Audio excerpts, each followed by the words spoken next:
This is the Sabbath School lesson for the second quarter, 2021. Tuesday, May 11. The Sinai Covenant. The book of Exodus draws the reader's attention to three major events. Like three mountains, the Exodus itself, the establishment of the covenant, and the building of the tabernacle sanctuary rise above the foothills of lesser happenings. The establishment of the covenant, recorded in Exodus 19 through to chapter 24, was the Mount Everest of the three. A brief outline of Exodus 19 through 24 shows the sequence and the relationship of events. Even if you do not have the time to look up all the verses listed below, focus on the sequence of events. 1. Israel's arrival and encampment at Sinai after being delivered by the Lord, Exodus 19 verses 1 and 2. In the third month after the children of Israel had gone out of the land of Egypt, on the same day they came to the wilderness of Sinai, for they had departed from Rephidim, had come to the wilderness of Sinai, and camped in the wilderness.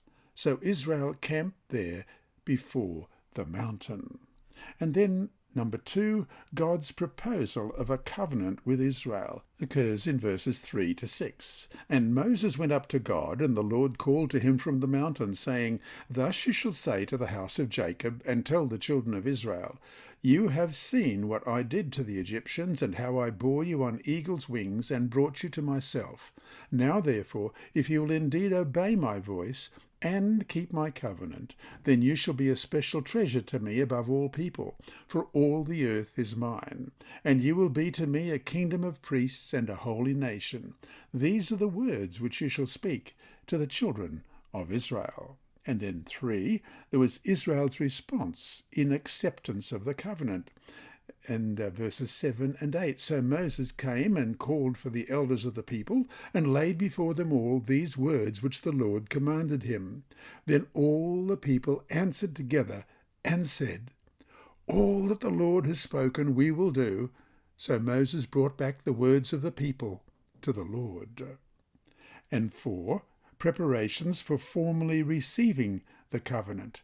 And that goes on from verses 9 to 25. And the Lord said to Moses, Behold, I come to you in the thick cloud, that the people may hear when I speak with you, and believe you forever. So Moses told the words of the people to the Lord. Then the Lord said to Moses, Go to the people and consecrate them today and tomorrow, and let them wash their clothes, and let them be ready for the third day. For on the third day the Lord will come down from Mount Sinai in the sight of the people. You shall set bounds on the people all around, saying, Take heed to yourselves that you do not go up to the mountain or touch its base. Whoever touches the mountain shall surely be put to death.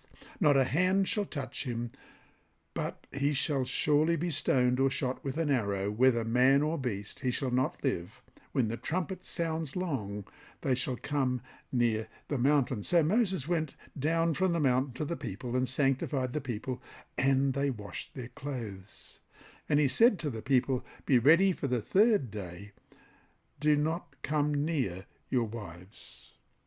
And number 5, there is the story of the 10 Commandments. And although I didn't read all of the previous verses, I'm going to read all of the 10 Commandments here in Exodus chapter 20, verses 1 to 17. And God spoke all these words, saying, I am the Lord your God, who brought you out of the land of Egypt, out of the house of bondage. You shall have no other gods before me. You shall not make for yourself a carved image, any likeness or anything that is in heaven above, or that is in the earth beneath, or that is in the water under the earth. You shall not bow down to them, nor serve them, for I, the Lord your God, am a jealous God, visiting the iniquity of the fathers upon the children to the 3rd and 4th generations of those who hate me, but showing mercy to thousands, to those who love me and keep my commandments. You shall not take the name of the Lord your God in vain, for the Lord will not hold him guiltless who takes his name in vain. Remember the Sabbath day to keep it holy. 6 days you shall labour and do all your work, but the 7th day is the Sabbath of the Lord your God. In it you shall do no work, you, nor your son, nor your daughter, nor your male servant, nor your female servant, nor your cattle, nor your stranger who is within your gates. For in 6 days the Lord made the heavens and the earth, the sea, and all that is in them, and rested the 7th day. Therefore the Lord blessed the Sabbath day, and hallowed it. Honour your father and your mother, that your days may be long upon the land which the Lord your God is giving you. You shall not murder. You shall not commit adultery. You shall not steal. You shall not bear false witness against your neighbour. You shall not covet your neighbour's house. You shall not covet your neighbour's wife, nor his male servant, nor his female servant, nor his ox, nor his donkey, nor anything that is your neighbour's. And 6, Moses as covenant mediator. We read in Exodus 20, verses 18 to 21.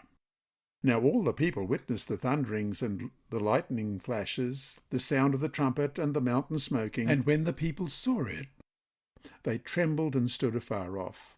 Then they said to Moses, You speak with us, and we will hear, but let not God speak with us, lest we die. And Moses said to the people, Do not fear, for God has come to test you, and that his fear may be before you, so that you may not sin. So the people stood afar off, but Moses drew near the thick darkness where God was. And 7, the covenant principles were spelled out, beginning in Exodus chapter 20 and verse 22, and going on for 3 whole chapters. I'm just going to read some important verses from this whole series. Then the Lord said to Moses, in verse 22 of chapter 20 of Exodus, Thus you shall say to the children of Israel, You have seen that I have talked with you from heaven. You shall not make anything to be with me, gods of silver or gods of gold you shall not make for yourselves. An altar of earth you shall make for me, and you shall sacrifice on it your burnt offerings and your peace offerings, your sheep and your oxen. In every place where I record my name I will come to you, and I will bless you. And if you make me an altar of stone, you shall not build it of hewn stone, for if you use your tool on it, you have profaned it. Nor shall you go up by steps to my altar, that your nakedness may not be exposed on it. And this continues right through to chapter 23, and we'll finish with verses 20 to 22. Behold, I send an angel before you to keep you in the way, to bring you into the place which I have prepared. Beware of him and obey his voice. Do not provoke him, for he will not pardon your transgressions, for my name is in him. But if you indeed obey my voice and do all that I speak, then I will be an enemy to your enemies and an adversary to your adversaries.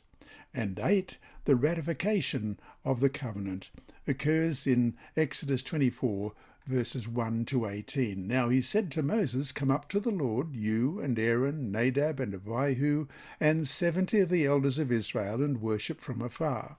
And Moses alone shall come near the Lord, but they shall not come near, nor shall the people go up with him.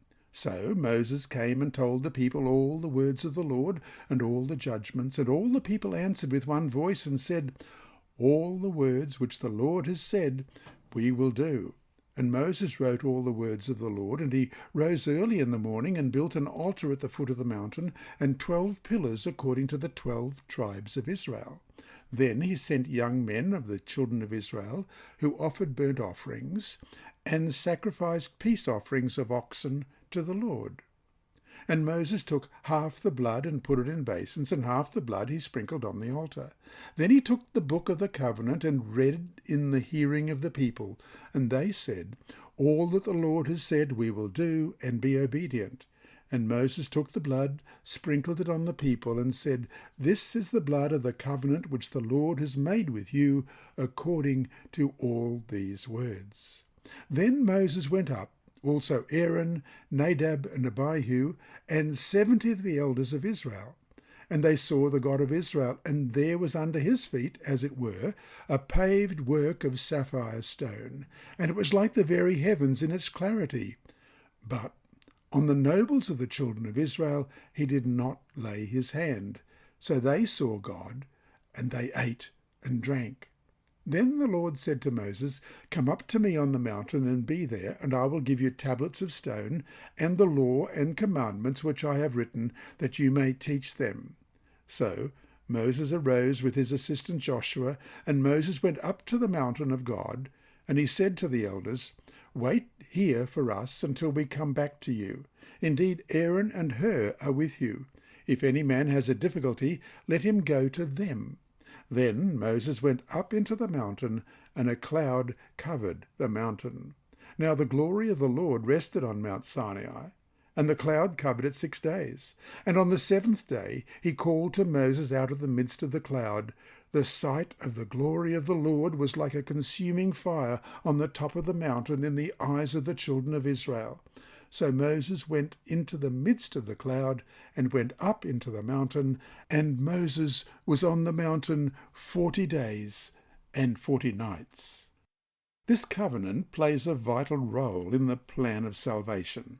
It is the 4th covenant listed in the Bible, preceded by the ones with Adam, Noah, and Abraham.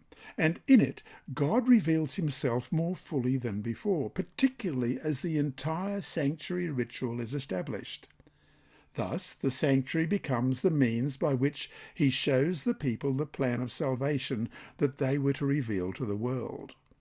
Though the Lord had redeemed Israel from the bondage of Egypt, he wanted them to understand that redemption had a greater and more significant meaning than merely freedom from physical bondage. He wanted to redeem them from sin, the ultimate slavery, and this could happen only through the sacrifice of the Messiah, as taught in the types and symbols of the sanctuary service. It is no wonder, then, that not long after they were redeemed from bondage and given the law, the Israelites were instructed to build the sanctuary and establish its services, for in these things God revealed to them the plan of redemption, which is the true meaning and purpose of the covenant. For the covenant is nothing if not a covenant of salvation that the Lord offers to fallen humanity. That is what it was in Eden, and that is what it was at Sinai. And so to finish the day, why was a covenant between God and the people of Israel a necessity? Notice again, as we read Deuteronomy 29:10-11, the relational aspect of the covenant.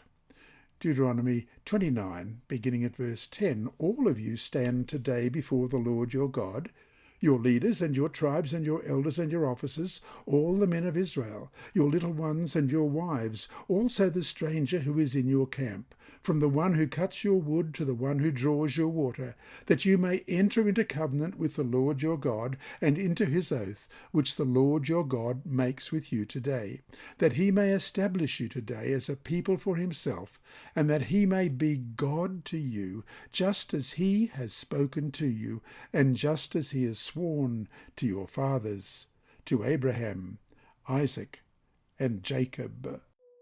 This lesson was read by Dr. Percy Harrold for Christian Services for the Blind. It's supported by the Sabbath School Department and Hope Channel Australia, and is rebroadcast by Christian Record Services and through podcasts at It Is Written in the United States, Hope Channel Germany, and through Apple iTunes and SoundCloud. Remember, God is always faithful.